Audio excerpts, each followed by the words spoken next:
Pwede po bang, Mrs. Diskaya, pwede po bang ibalita nyo sa amin, o ikwento nyo sa amin yung napanood namin sa inyo sa television na sinasabi ninyo? Kailan po kayo unang nagkaroon ay kumita ng bilyon sa construction industry? Anong taon po yun? Good morning po. Billion po.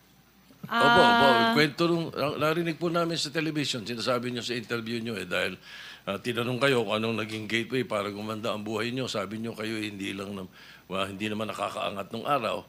At tapos sabi ninyo ay noong DPWH na kami. Yun po yung sagot ninyo eh. So, at tinanong kung magkano at sabi nyo bilyon. Kailan po itong unang bilyon na kumita kayo sa DPWH? For the knowledge of everyone, so St. Gerard, Alpha and Omega, we have been in the construction business for 23 years. So I would presume na in the 23 years, pwede naman siguro kami po kumita. Yung billion, when I said DPWH, because prior to that, we were in local government. So ang hirap makasingil sa local government. They spliced the video that was taken of me and just mentioned the DPWH. So, contractor na po kami for 23 years. So you're saying that the television station and the persons interviewing you edited your answers? I think so, sir, kasi I did mention that I was doing local government as well as private po. If I may, with the permission of the chairman, Senator President Pro Tem. Ma'am Sara, ano ba naging trabaho niyo bago kayo pumasok sa mga kontrata sa gobyerno?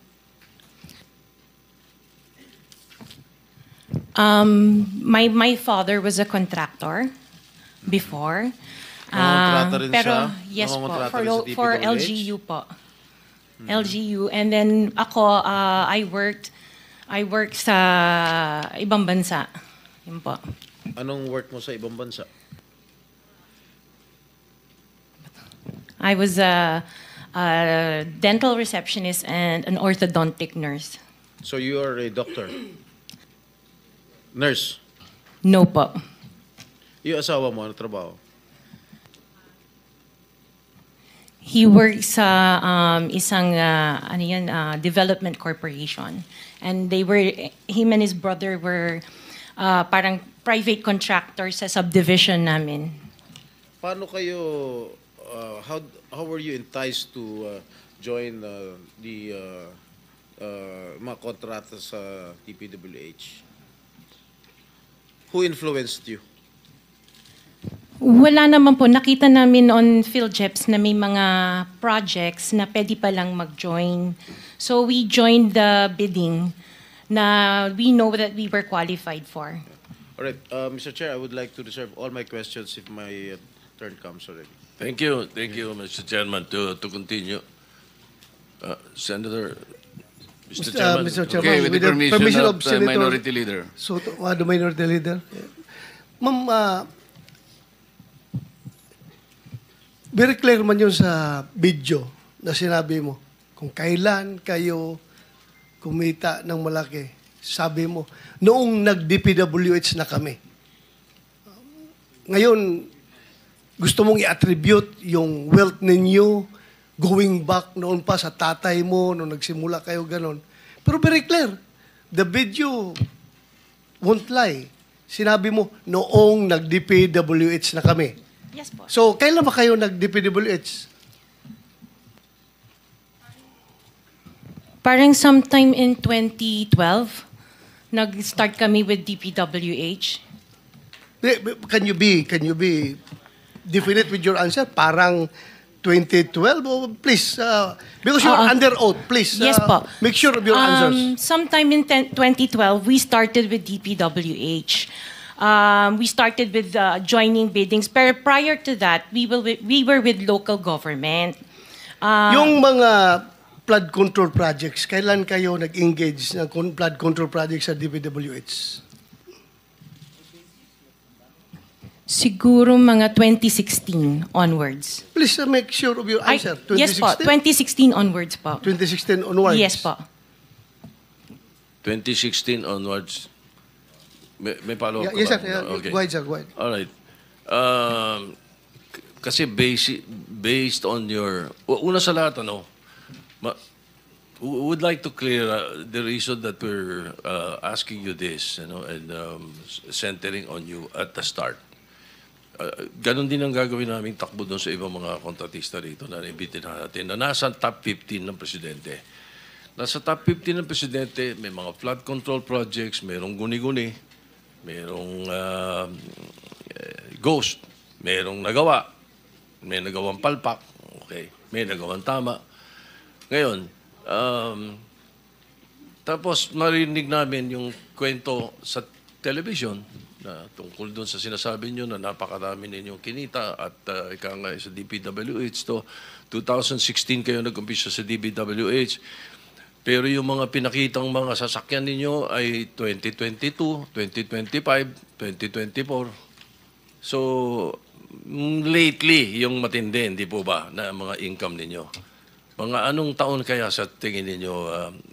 What year would you say that you were able to engage or able to get projects from the DPWH for flood control projects? What year? Yun nga po, nag-start kami makakuha ng pailan-ilan, pero 2016 po onwards. Po. Yes. 2016 onwards.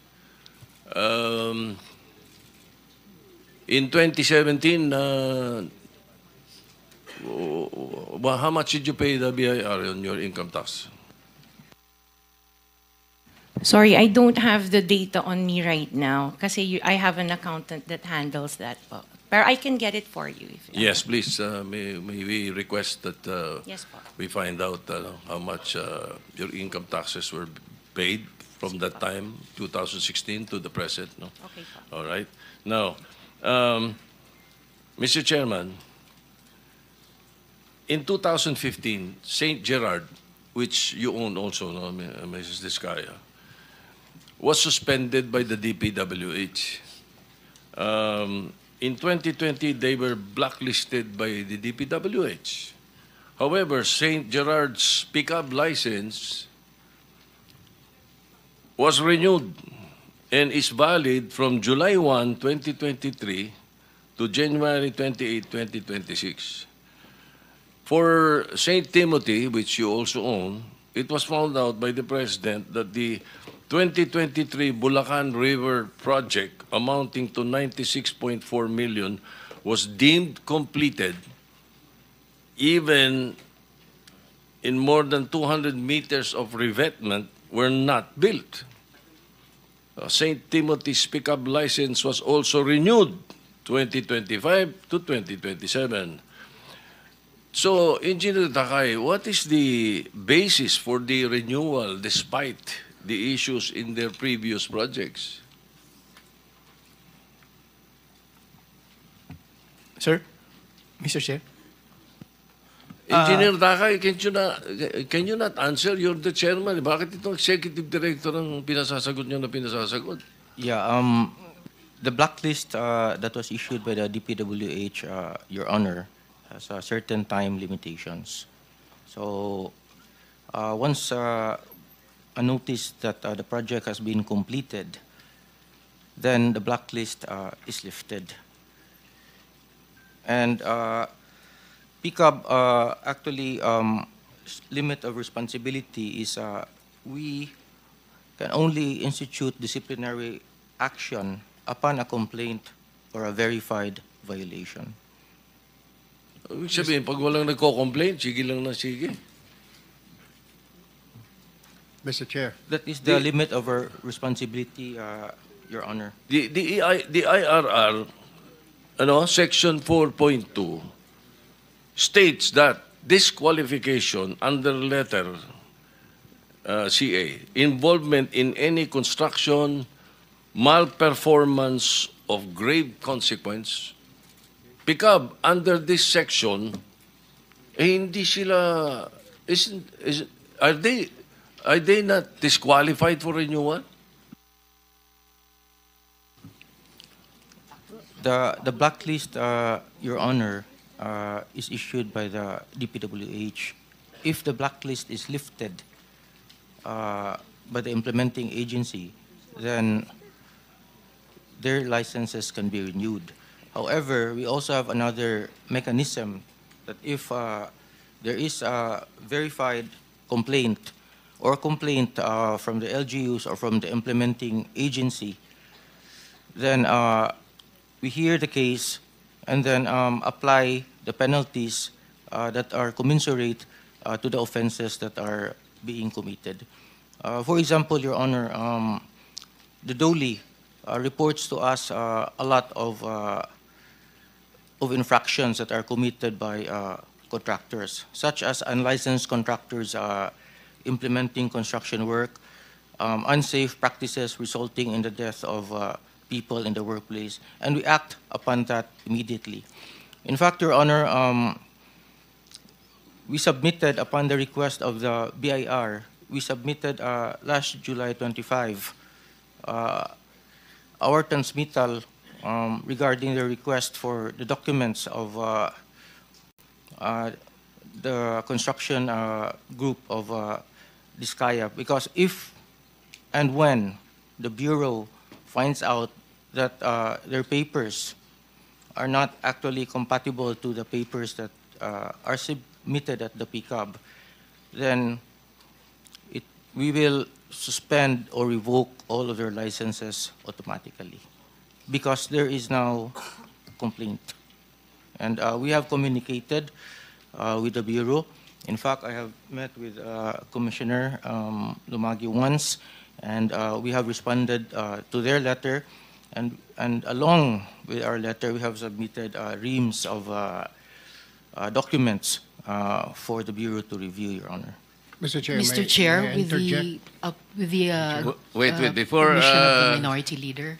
Before we proceed, let me acknowledge first the presence of our Majority Leader. A quick question, Commissioner. Yung imposition ng suspension is Section 99 ng RA 12009. Blacklisting is under Section 100, correct? Pareho namang nalilift ang suspension and blacklisting. There's no problem there because it's in the law. I think the trajectory of the Senator Soto's question, kung paano natin madidisiplina. Why don't you, for example, resort to Section 101 of the same Republic Act? Kasi dito sinasabi niya, imposition of blacklisting with perpetual disqualification. I believe kung ang pinag-uusapan ay ghost projects, kasi makikita mo pagka blacklisting and perpetual disqualification, dapat recidivist na siya, ulit-ulit na siya, 3 or more. Kapag ka ghost projects ang pinag-uusapan, I think this is 10 times over. Halimbawa, nakalagay dito sa blacklisting, corrupt, fraudulent, collusive, and coercive practices. Katulad ng ghost, drawing up or using forged documents, ghost projects. Hindi po pwedeng mag-apply yung Section 101 where there is a perpetual disqualification of this. You have to look into this. Yun siguro ang gusto mong puntuhan ng Senator, di ba? Yes, sir. Mr. Chairman, thank you, And sir. then I think we have to put a limit muna, sir. Kasi medyo gusto nang magtanong Sige. yung iba. Sige, Makakabalik ka naman, boss. I'll try to wind up for a while. No? Yes. Marami pa po akong tanong eh. My point here is that I want to amend the law creating the PCAB. Kailangan lagyan ng mas matinding power, mas maraming koordinasyon at coordinate sa DPWH, hindi lang sa DTI. So my line of questioning is towards that. Kung ano mga naging performance nyo o ginagawa ninyo, paano kayo paano nyo dinidisqualify, paano yung license ninyo. I heard you have 45,000 accredited contractors nationwide. Mambigat eh. At tapos, ang sabi ninyo, maliit na kumpanya kayo. Maliit na agency lang kayo. Tatatlo yung board member nyo. Yung dalawang board member mo, are you aware that they are contractors also? Engineer Dakay? Yes, Your Honor. I am aware. In fact, EGB has actually filed a voluntary leave of absence the day after their name appeared on the list of the So president. when they were appointed by whoever, President Duterte or President Marcos, because I know for a fact you were appointed by President Duterte originally, di ba? We'll give you more time, Senator Soto, para yung iba gustong magtanong. Sige. Let me just re-emphasize, lahat po dapat makapagtanong, but ilimit muna natin sa first 5 minutes. Pagkatapos pag may time tayo, balikan po natin ang bawat isa. Senator Tulfo. Thank you, Mr. Chair.